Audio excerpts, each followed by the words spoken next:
하나님 영광 받으시는 귀한 찬양이 된 줄 믿습니다. 오늘은 편견 없는 순수한 이해를 향하여 라는 제목으로 요한복음 7장을 통해서 말씀을 나누겠습니다. 오늘 여러분들이 읽은 요한복음 7장의 내용 중에서 사람들이 예수님께 가졌던 편견을 알아차릴 수 있으시겠습니까? 어떤 편견이 있을까요? 편견은 사랑과 이해의 길을 가로막는 큰 장애물이 되고 또 우리의 평생의 많은 시간을 그릇된 길, 거짓된 길을 걸어가게도 만들 수 있는 것이 편견입니다. 예전에는 TV에도 자주 나오셨던, 지금은 나이가 90이 되신 이시형 박사님이라고 계시죠. 이분께서는 최근까지도 120여 권이나 되는 책을 계속 쓰고 계시고, 그리고 나름 열린 분이고 정신건강을 전문으로 하시는 분인데, 이분이 최근에 쓰신 책을 보니까 그런 얘기가 있었습니다. 직원들과 이제 함께 지내면서 휴식 시간이 되었는데, 휴식 시간에 직원들이 전부 휴대폰을 들여다보고 있더라는 거예요. 그래서 그게 못마땅한 마음이 들어서 그 이야기를 직원에게 하니까 직원이 하는 말이 그게 어때서요? 이렇게 말을 하더라는 거예요. 그러면서 그분이 맞아, 그게 어때서 그런가 라고 스스로 한번 다시 돌아봤다는 거죠. 우리들은 낯설고 불편한 것에 어떤 판단을 내리고 평가하는 걸 좋아합니다. 그 판단은 맞는 것일 수도 있지만 많은 부분은 내 경험 속에 내가 갇히고 나의 지식과 생각에 갇힌 편견일 때가 훨씬 더 많습니다. 여러분 생각해 보십시오. 요즘 현대인들이 휴식 시간이나 짬이 날 때 모두가 휴대폰을 들여다보는 행동이나, 옛날 사람들이 전부 신문을 펴서 매일 주구장창 신문이나 읽는 거나 무슨 다름이 있겠습니까? 저는 두 가지를 극단적으로 비교해 놓은 사진도 봤습니다. 100년 전 미국의 길거리에서 사람들이 모두 다 신문을 펴고 한 사람도 없이 신문 보고 있는 모습과 오늘날 지하철에서 모두 휴대폰을 보고 있는 모습은 다 같은 맥락의 똑같은 모습이라 할 수 있습니다. 과거에 여러분들 기억을 더듬어 보시면 지하철 안에서 모두 거의 대부분의 사람들이 신문을 보니까 이게 민폐가 되어서 옆에 사람들에게 아주 피해를 줘서 신문사에서는 그 다음부터는 아예 신문을 슬림한 이렇게 좁은 형식으로 또 만들어서 신문을 발행할 정도로 모든 사람들이 거의 매일 자주 신문을 봤습니다. 지금은 이제 시대가 바뀌어서 휴대폰을 통해 성경을 보고 묵상하고, 휴대폰을 통해 전자책을 보면서 독서를 하고, 그래서 이제는 시대가 변한 것일 뿐이죠.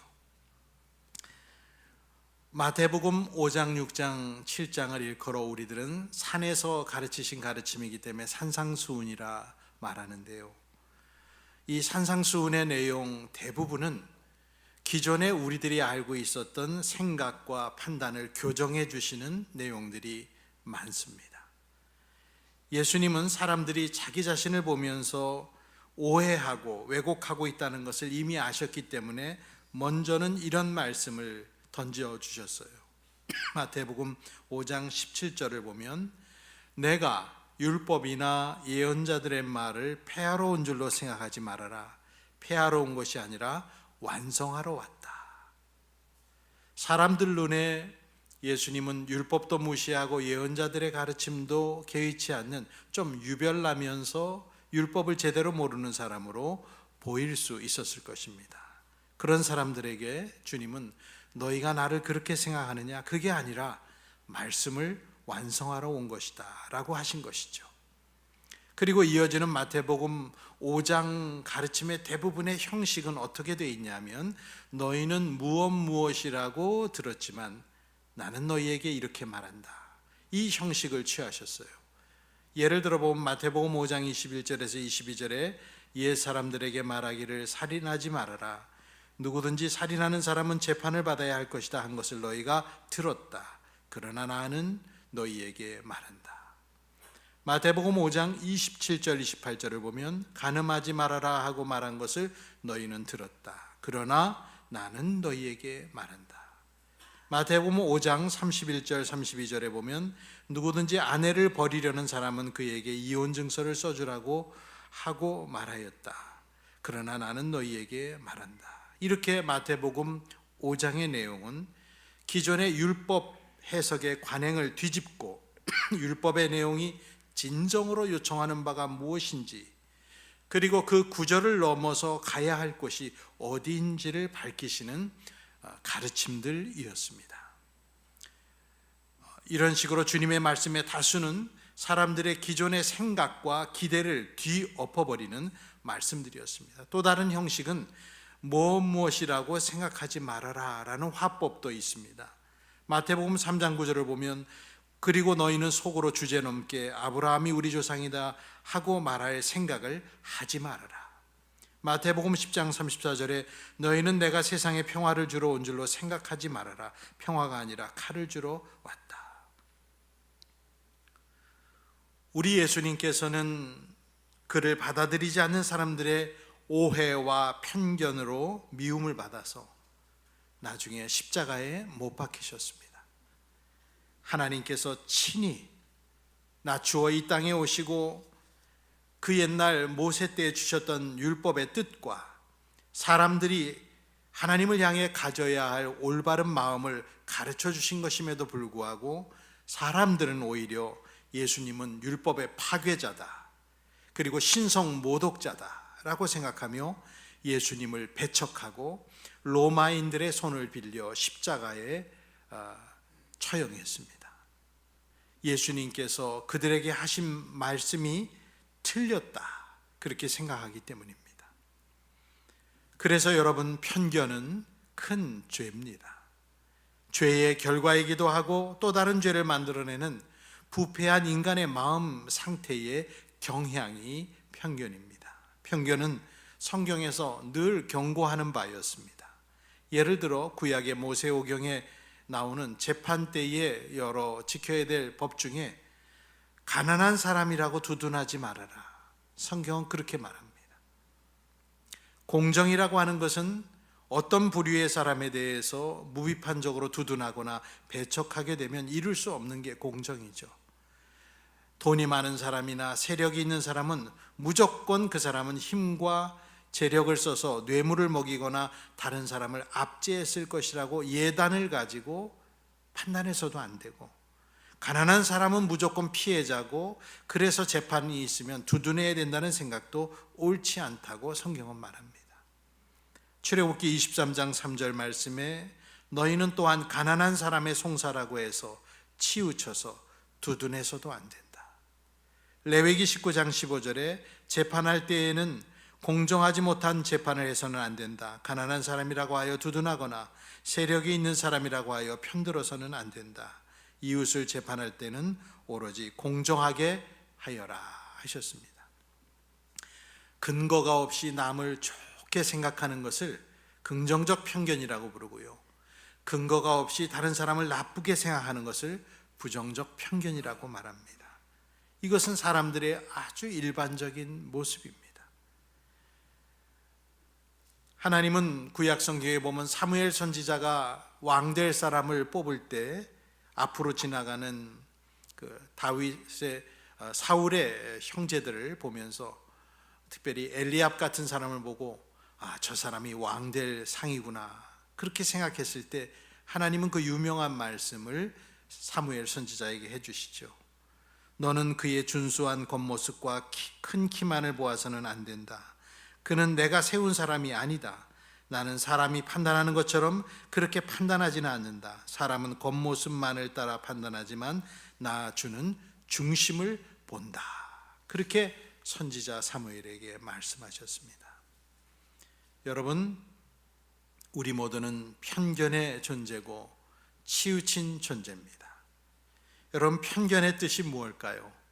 공정하지 못한 치우친 생각이다, 그렇게 말할 수 있고요, 라틴어에서 유래한 영어의 그 편견, prejudice라고 하는 그런 단어를 보면 프리저지라고 하는 미리 판단한다라고 하는 단어의 조합입니다.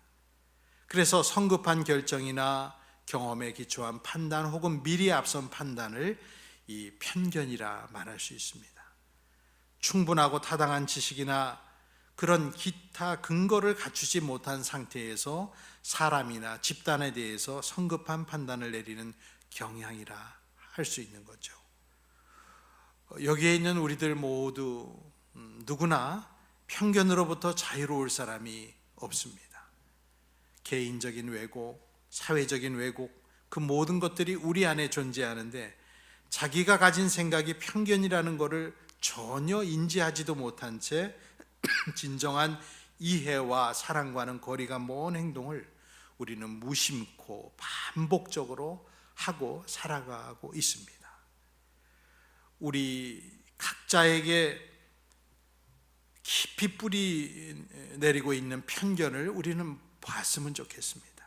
그것을 보고 수정하고 고쳐갈 수 있는 사람이라면 신앙적으로도 성숙한 사람입니다. 편견에 순응하도록 고정관념은 계속 편견을 지지합니다. 고정관념은 굳혀지고 학습된 편견의 한 종류라 할 수 있습니다. 예수님은 사람들의 온갖 편견에 둘러싸여 사셨습니다. 예수님의 제자가 된 나다나엘은 처음에 예수님을 소개받을 때 그가 한 말이 무엇입니까? 나사렛에서 무슨 선한 것이 날 수 있느냐. 지역적인 편견, 아주 고질적인 지역적인 편견을 나다나엘은 가지고 있었습니다. 사람들 중에는 목수인 예수를 북쪽의 접경지대 촌동네 갈릴리 어부들 몇 명을 데리고 다니며 랍비 행세하면서 자격도 없이 사람들을 가르치는 혹세무민한 사람이라고 많은 사람들은 판단하고 예단했습니다. 오늘 본문 요한복음 7장에 보면 명절날 예수님께서 예루살렘에 올라갔을 때 거기에 있는 사람들이 예수님을 보고 가진 생각과 판단이 기록되어 있습니다. 요한복음 7장 15절을 볼까요? 유대 사람들이 놀라서 말하였다. 이 사람은 배우지도 않았는데 어떻게 저런 학식을 갖추었을까? 예수님을 아주 무식한 사람으로 그런 생각으로 대하고 있었습니다. 요한복음 7장 19절로 20절에 모세가 너희에게 율법을 주지 않았느냐? 그런데 너희 가운데 그 율법을 지키는 사람은 한 사람도 없다. 어찌하여 너희가 나를 죽이려고 하느냐? 무리가 대답하였다. 당신은 귀신 들렸소. 누가 당신을 죽이려 한다는 말이요? 예수님을 귀신 들린 자라고 생각합니다. 그러자 예수님이 뭐라 대답하십니까? 24절입니다. 겉모양으로 심판하지 말고 공정한 심판을 내려라. 많은 사람들이 예수님이 사는 동네, 출신 직업, 그것만으로 예수님을 판단하고 무식하고 귀신 들려 헛소리하는 사람으로 평가했지만 예수께서는 이 사람들의 판단에 굴하지 않으시고 겉모양으로 사람을 심판하지 말고 공정하게 하라는 일침을 놓으신 것이죠. 예수님의 이렇게 당당하게 말씀하시는 모습을 보고 또 예수님 붙잡아 오라고 시킨 성전 경비대원들조차도 예수님의 위엄에 압도되어서 예수님께 호감을 가진 것처럼 말을 하자 화가 난 바리새파 사람들은 요한복음 7장 49절에 보면 율법을 알지 못하는 이 무지렁이들은 저주받은 자들이다 라며 아주 극도의 편견을 드러냈습니다. 이 무지렁이 같은 율법도 모르는 바보 같은 것들, 그렇게 말한 것이죠. 남들은 그렇다고 치고 예수님의 형제들, 마리아의 몸에서 태어난 예수님의 형제들도 자기 형인 예수에 대해서 생각하는 것이 우리 집안에서 무슨 선지자가 나오고 형인 예수가 어떻게 하나님의 종인가 라는 그런 식의 사고방식으로 말했던 것을 요한복음 7장의 앞부분 3절, 4절, 5절에 보면 알 수 있습니다. 예수님을 믿지 않았기 때문이라고 괄호에 표기하고 있습니다. 그로부터 2000년의 시간이 지난 오늘도 예수님에 대한 사람들의 이해는 크게 나뉘어져 있습니다. 각자가 편견을 갖고서 예수님을 생각하고 있고, 성경을 편견을 가지고 해석하고 그것으로 상대를 정죄합니다. 주님은 편견을 깨뜨려 주시려고 많은 노력을 하신 분이죠. 몸소 파격적인 본도 보여주셨습니다. 제자들이 가지고 있는 편견의 그 모습들, 형제들의 편견, 관리들의 편견, 오해와 편견에 기초한 거룩을 이해하려는 생각들을 교정해 주시고자 많은 시간과 많은 노력을 들이셨습니다. 죄인이라고 일컬어지는 세리와 창녀와 가늠하다 잡혀온 여인과 병든 사람과 이방인과 노예와 로마의 군인을 향하여 열린 마음으로, 정말 오픈 마인드로 그들에게 다가가셨습니다. 예수님은 편견에 맞서신 분이죠. 그거를 기득권자들은, 종교 지도자들은 아주 고깝게 생각하고, 그리고 추한 행동이라고 생각하고 정결하지 못한 자세라고 생각했습니다. 편견을 없애고 줄이려는 노력을 위해서 우리는 먼저 편견은 우리 주변에 얼마나 많은가, 그 실제를 좀 볼 수 있어야 하지 않을까 생각합니다.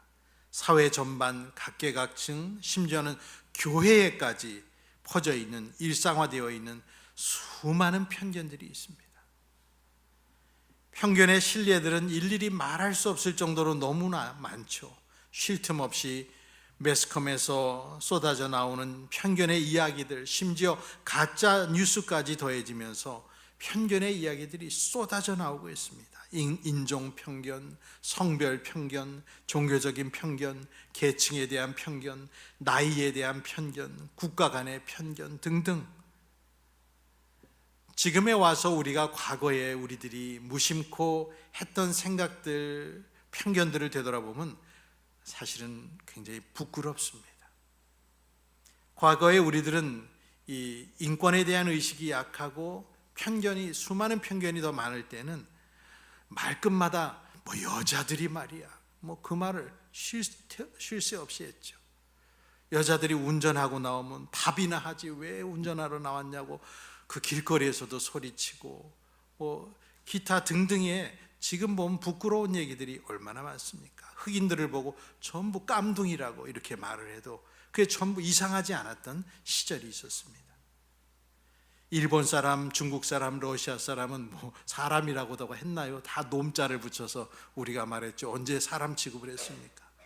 우리들 안에 있는 그러한 편견들, 여성에 대한 편견은 가장 깊은 편견이기도 했는데, 그래서 여성들은 투표권도 주지 않았고, 여성들은 운동 경기에도 참여할 수 없게 했었고, 그리고 장애인을 차별했고, 또 병이 있느냐 없느냐에 따라 사람들을 차별했습니다. 여러분들 아시죠? 예전에 과거에 오래전 찬양대에도 여성이 쓸 수 없었습니다. 과거 오래된 예전에는 전부 남성들만이 찬양대를 쓸 수 있었던 그런 중세시대도 있었습니다. 여러분, 편견은 증오를 만들고 혐오를 만들고 그런 것들을 부추깁니다. 우리 시대의 대부분의 갈등은 두려움에서 비롯됐는데, 두려움은 편견 때문에 강화되고 고착된 것이죠. 백인과 흑인들, 남녀의 차이, 계급의 차이, 부의 차이, 권력의 유무들, 이러한 현상들을 우리가 눈을 열어서 볼 수 있어야 됩니다. 교회 안에서도 많은 편견이 그동안 사실은 있었지요. 그래서 그걸 우리가 깨나가려고 계속 노력을 하고 있는 것입니다. 저희 교회도 주일날 예배 시간에 권사님도 기도하고 안수 집사님도 기도하는 것, 이게 지금 다른 교회에서는 거의 하고 있지 않은 것이죠. 그러나 편견을 깨고 굳이 시무장로님들만 대표 기도할 자격을 가진 것은 아니다라고 생각했기 때문에 여성도 또 안수 집사님도 다른 사람도 기도할 수 있게 한 것인데, 이제는 아무런 거부감 없이 우리들이 잘 받아들이고 있습니다. 이 외에도 우리들이 앞으로 고쳐나가야 될 편견도 많이 있을 거라 저는 생각합니다. 이렇게 많은 죄가 편견 때문에 저질러지고 그리고 편견을 회개하지 않고 더 굳히려고 할 때 일어나죠. 우리는 자신에게 어떤 고정관념들과 선입견이 있는지 자주 스스로를 돌아볼 필요가 있습니다. 매일 부단히 그거를 제거하고 더 순수한 영혼으로 가고자 하는 마음들이 우리 각각의 크리스찬들에게 필요합니다. 자기 자신이 편견이 가득 차 있는 사람이라는 것도 알지 못하고 자기 말만 하고 자기 주장 외에는 옳은 것이 없다라고 말하고 행동하는 사람은 정말 추하게 보일 수밖에 없습니다. 우리가 그런 모습으로 머물 때, 그런 모습으로 세상에 비칠 때 전도는 막을 내립니다. 전도는 그치는 것입니다. 현재 미국 교회가 가지고 있는 여러 모습들, 저는 접하는 책들이 미국에 대한 신학책이나 분석책이 많기 때문에 저도 모르게 예화로 미국 이야기를 하는 것 용서해 주시길 바라는데, 미국 교회는 그만큼 분석이 우리보다는 잘 이루어지고 있습니다. 현재 미국 교회가 가지고 있는 전도를 막는 가장 큰 모습이 문화전쟁이라고 하죠. 교회가 선한 영향력을 발휘하여 복음을 전하기보다는 사회에 갈등을 부추기면서 계속 문화전쟁에 나서고, 그리고 정죄하는 모습으로 세상에 비춰지니까 불신자들의 이 교회로 오는 것들이 이제는 없어지고, 그리고 현재 교회를 다니고 있는 사람들이 교회를 등지고 교회를 떠나게 만드는 그런 일들이 미국 교회 안에 비일비재하다고 미국의 분석가들은 말하고 있습니다.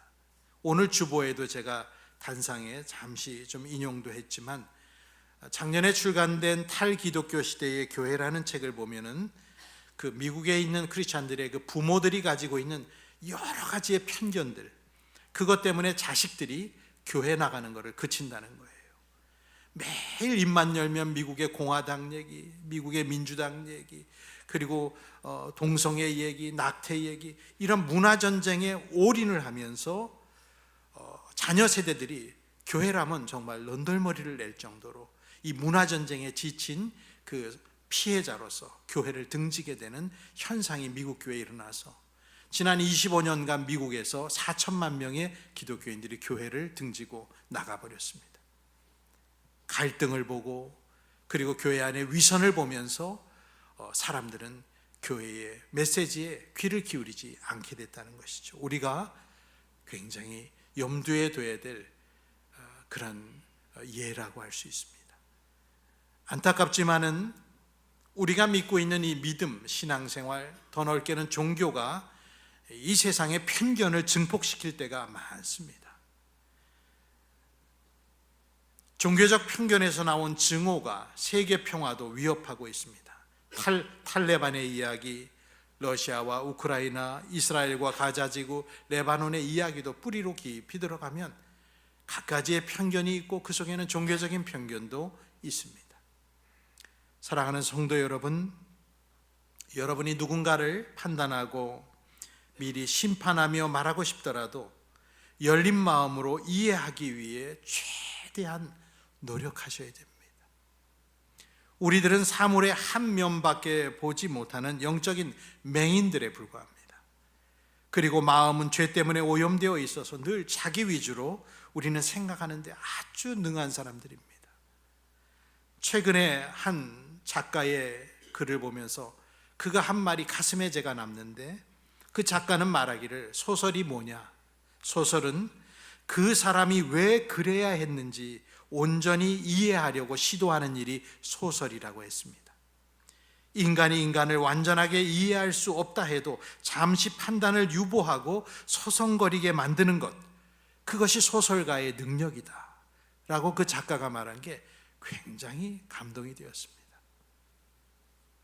왜 그 사람이 그렇게 해야 됐을까? 그거를 서성거리면서 한 번 더 생각하게 하는 것. 우리는 누군가를 이해하는 마음으로 대할 수도 있고 누군가를 매도하려는 마음으로 대할 수도 있습니다. 다른 사람을 이해하려는 마음을 먹는 것과 매도하려는 마음을 먹는 것에 따라서 사람은 전혀 다르게 보일 수 있습니다. 우리가 누군가를 이해하려는 마음만 먹는다면 큰 죄를 지은 범죄자라도 이해할 수 있습니다.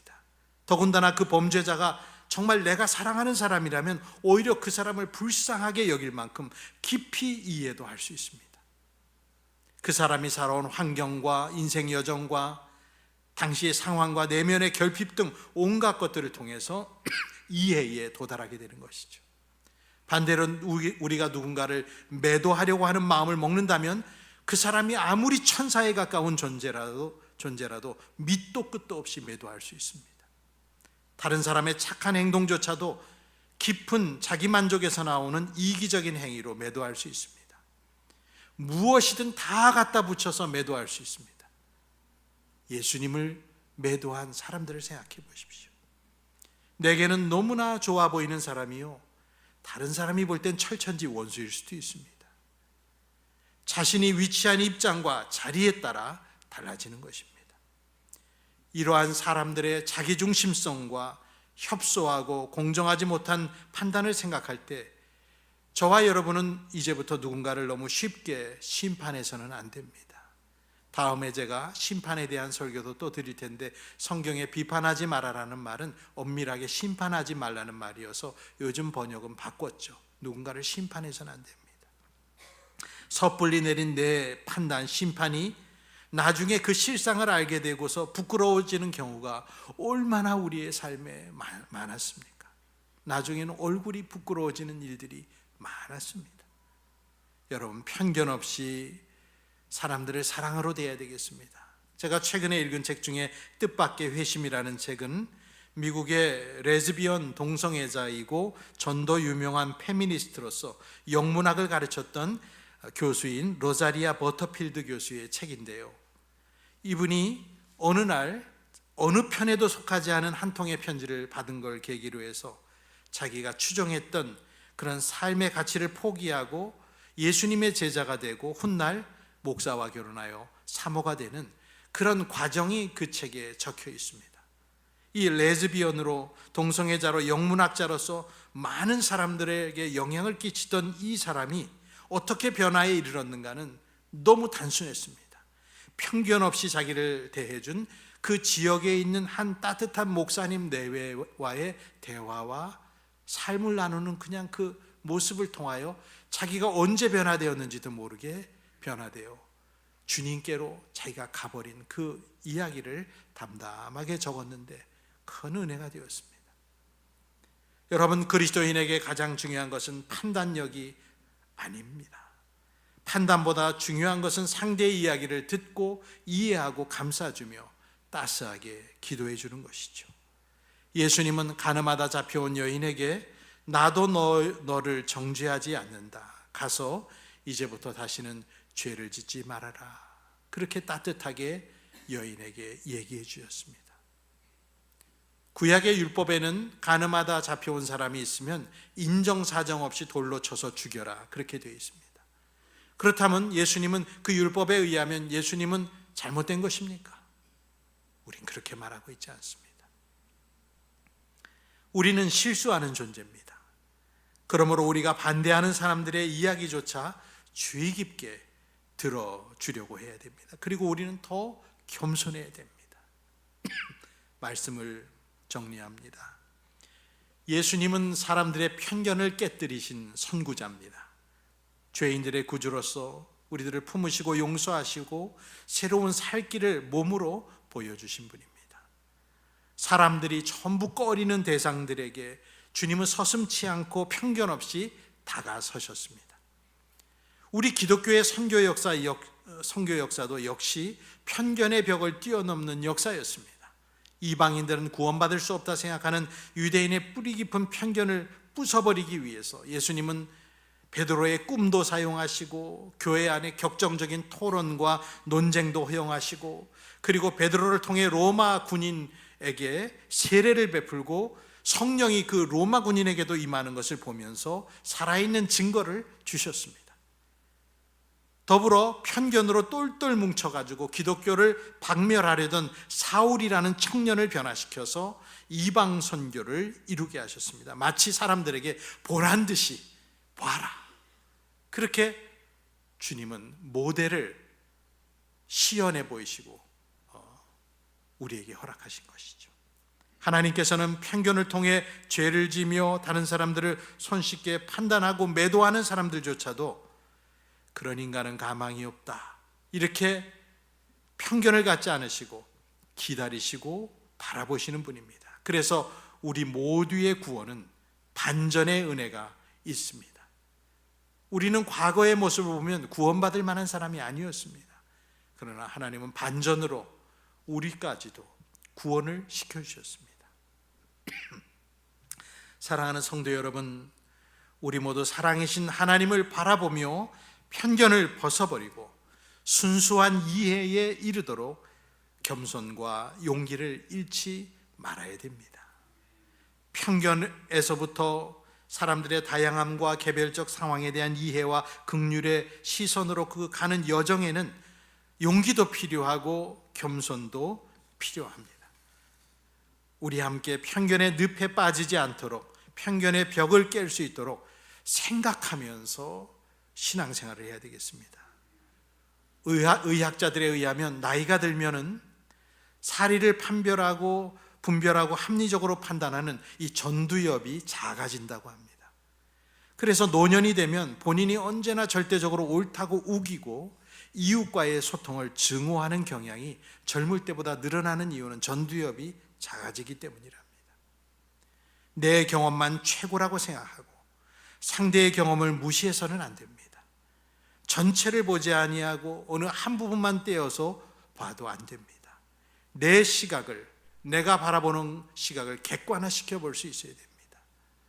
저는 개인적으로 저 자신도 모르고 있었던 확신으로 미화하며 버리지 않고 있던 그런 편견들을 더 보게 되는 계기가 여러 자극으로 저에게 생긴 것 같습니다.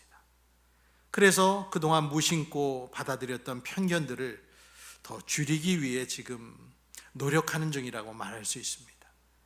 저는 기도하는 것이 앞으로 저 자신을 더 돌아보면서 저의 그 자기중심성에서 나온 제가 알게 모르게 만든 편견과 가지고 있는 선입견과 고정관념과 아집을 떨쳐버리고 더욱더 주님 앞에 성화되어 가고 합리적으로 생각할 수 있는 그런 제가 되기를 저는 그 기도 제목을 갖고 기도하고 있습니다.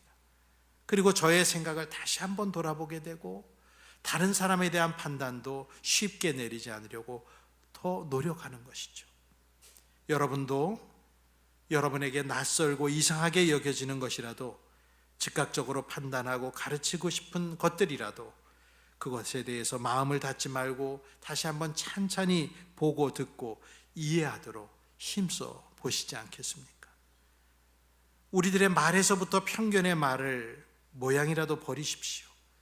대신에 그럴 수 있지, 이유가 있을 거야, 그리고 내가 모르는 사정이 있는가 보지, 그렇게 말해 보십시오. 단정적인 말, 심판하는 말을 삼가하고 마치 중세의 성 프란시스가 기도했던 것처럼 주여 나를 평화의 도구로 써주소서, 이해받기보다는 이해하고 사랑받기보다는 사랑하게 해주소서라는 그 기도를 똑같이 우리들도 올려보기를 제안합니다. 예수님께서 명절에 예루살렘 성전에서 사람들의 편견에 맞서 하신 말씀, 겉모양으로 심판하지 말고 공정한 심판을 내려라 라는 그 말씀을 여러분의 신비에 꼭 새겨서 더 이상 편견의 죄를 짓지 않는 우리가 되기를 축원합니다. 기도하겠습니다.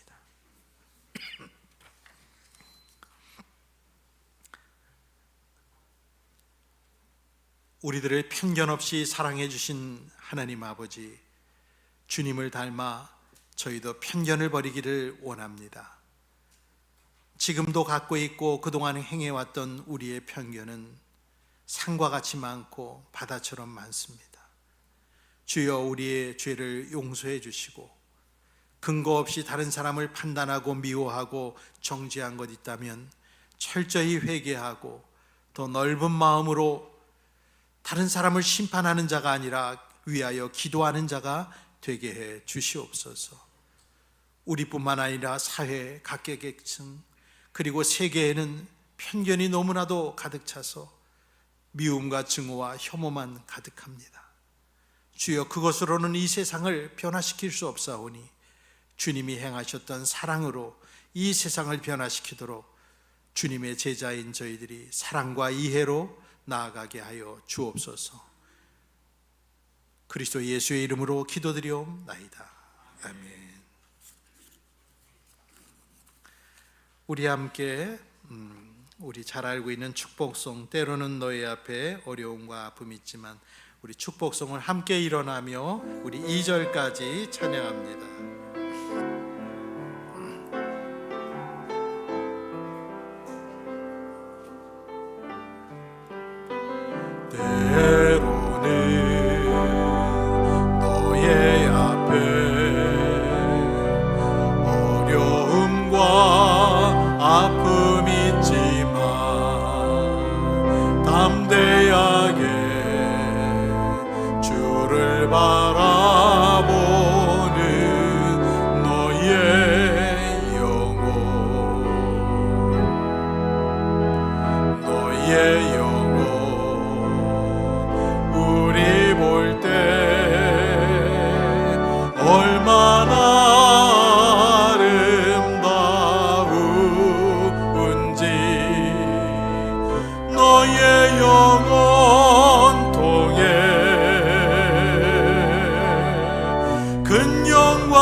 하나님을 찬양. 오 할렐루.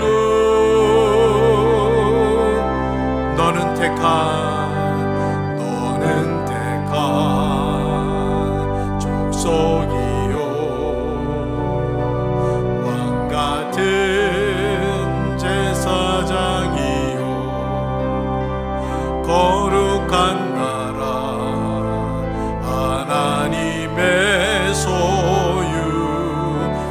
백성. 너희의 영혼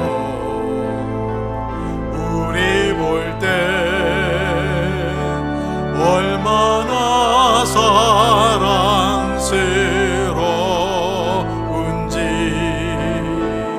너의 영혼 통해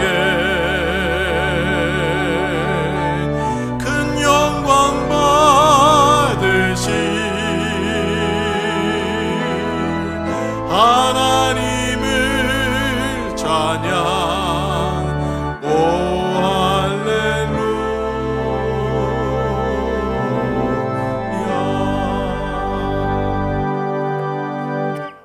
기도하겠습니다. 이제는 우리 구주 예수 그리스도의 은혜와 하나님 아버지의 극진하신 사랑과 성령님의 감동과 위로 교통하심이 예수 그리스도를 본받으며 편견 없는 마음으로, 순수한 이해의 마음으로 서로를 사랑하기를 결단하고 돌아가는 성도들 위해, 또 육체가 연약한 여러 성도들 위해 영원토록 함께 있을지어다. 아멘.